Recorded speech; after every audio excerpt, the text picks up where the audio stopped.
Picture this. You have a video game in your console, enjoying the seamless gameplay, perfect worldwide releases with good multiple localizations of the game, working in tandem, not a memory of how bad your current game would look like. Dialogue, character personalities in sync, no slightly outlandish and over-the-top cheeky innuendos in sight. Well, what if I told you that this wasn't the case way back in the early gaming days? Yes, especially during the heyday of arcade gaming cabinets, predominantly when SNK was at the helm. Characters throwing tongue-in-cheek comments, Geese Howard talking about rubbing people out, King using words like eunuch, and Ryo Sakazaki calling people dweebenheimers. Yes, when two other gaming contemporaries like Capcom and Namco were turning the tide at the end of the millennium and the decade with their dialogue, SNK, not so much. Yes, SNK was the GOAT of these horrible yet memorable localization fails. Back then, when a badass of the game King of Fighters would use words such as piffle paffle, and certain characters would use dweeb and some rude innuendos in the games that most of us grew up and loved at that time. Yes fam, so join me, ladies and gentlemen, boys and girls, as we go waba waba into the craziest and most hilarious 90s gaming localization fails by SNK and see if we can handle the cringe and the hilarity. When the boom of the gaming cabinets were the in thing in the 80s and the 90s, SNK faced a ton of challenges back in the day. Cultural differences, translation issues, and tight deadlines that all contributed to some pretty memorable blunders. For one, the Japanese didn't have much to go for the Western language. 3 gaming companies in the form of SNK, Capcom, and Namco were trying to pump out their fighting game IPs, working with the pretty limited understanding of the Western culture and languages, time restraints, and a game-changing landscape. The localization landscape was about to be turned up all the way to 11. To understand how SNK got their infamous localization blunders, we need to go back, like the days of Ikari Warriors back. Yes, the predecessor to Shock Troopers, Ikari Warriors, released in 1986, a fairly decent run and shoot 'em up game.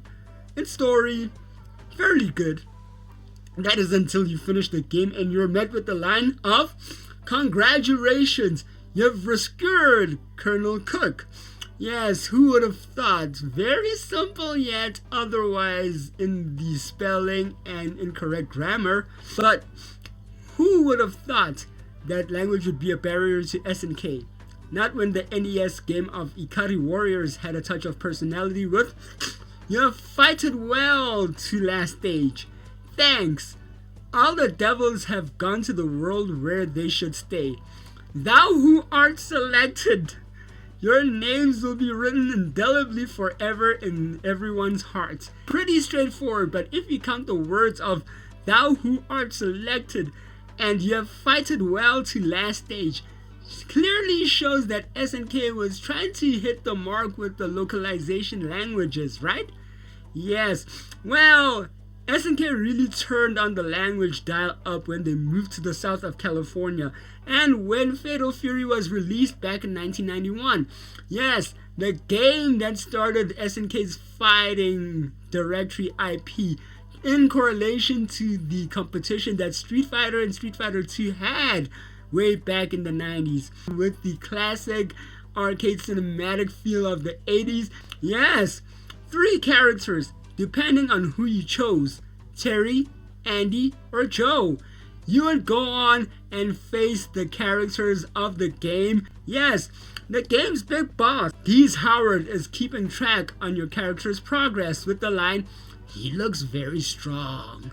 Yes, not a slight in the world, but if you go on and progress in the game, he would get really angry. And as you would progress in the game, Geese Howard would be angered by your character's progress by saying the line, "Hey, get the information on him. Yes, fairly slightly, but it would read, if you were to look at it in a Western kind of way, you would say, hey, can you get more information on that guy, right? Yes. And as you would go on and you'd go on, he'd be really ticked off. Yes, Geese Howard would be really ticked off by your character's progress in the game, and he would snap back with the line, you disrupt my plan of attack. I will beat you like your father 10 years ago. Yes, something wrong in that line? Yes, it would read more like in the way of, you're ruining my plans. I will beat you like I beat your father 10 years ago.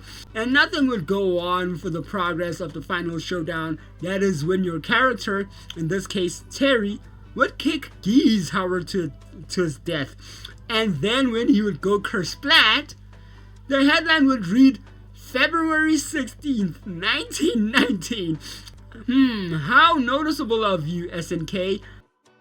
SNK would really have a field day with the innuendos and to its sister game, Art of Fighting.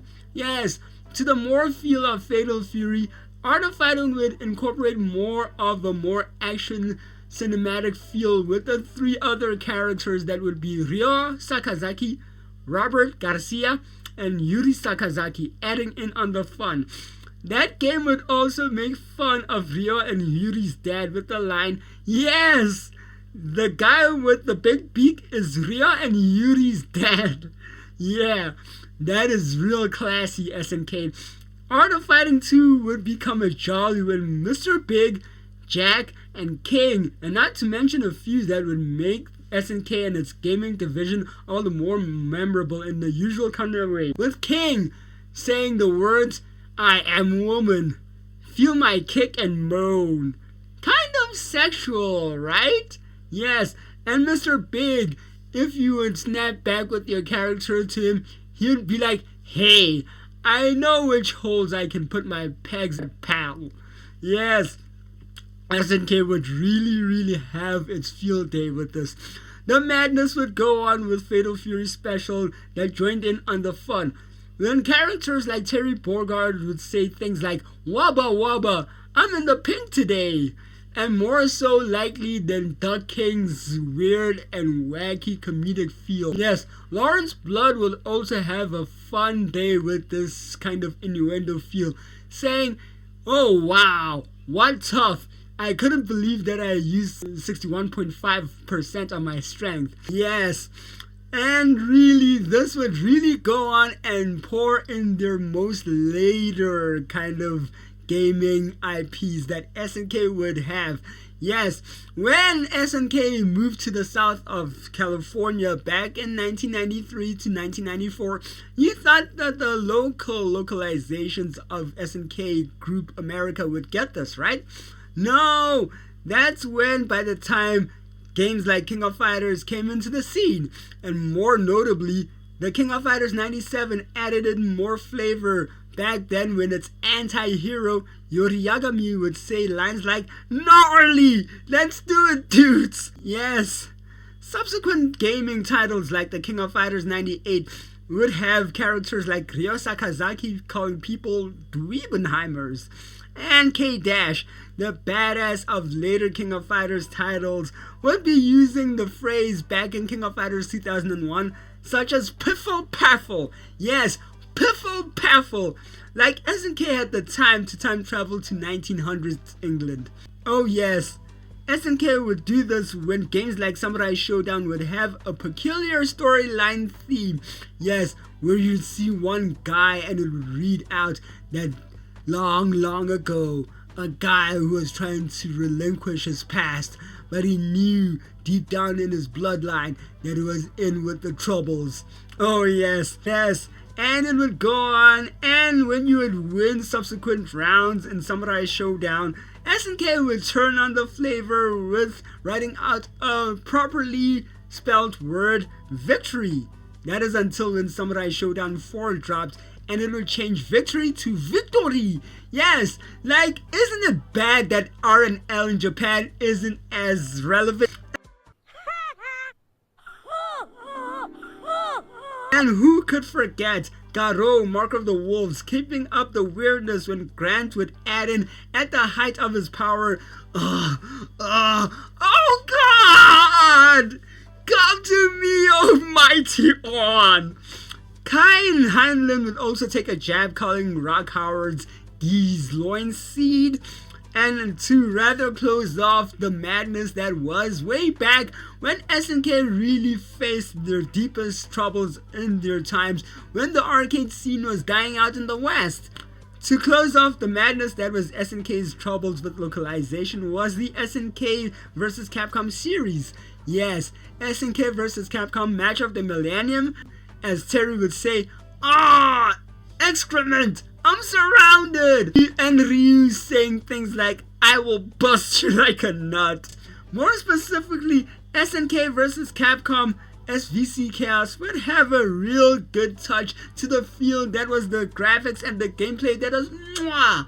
Je ne sais quoi. Oh boy, the localization issues lingering into the game would have such an effect on the localization gaming staff.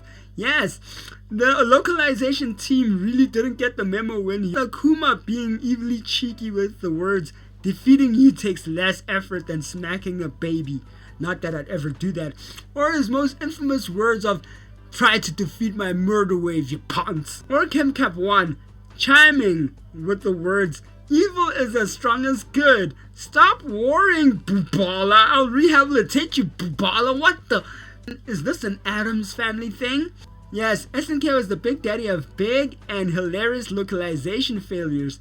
Games like The King of Fighters and Fatal Fury would have such pretty notable and memorable localization issues. Storylines were odd and weirdly hilarious, with their innuendos and some lines that just didn't make any sense. Yes, these changes didn't just affect gameplay, they also changed how players perceived the games.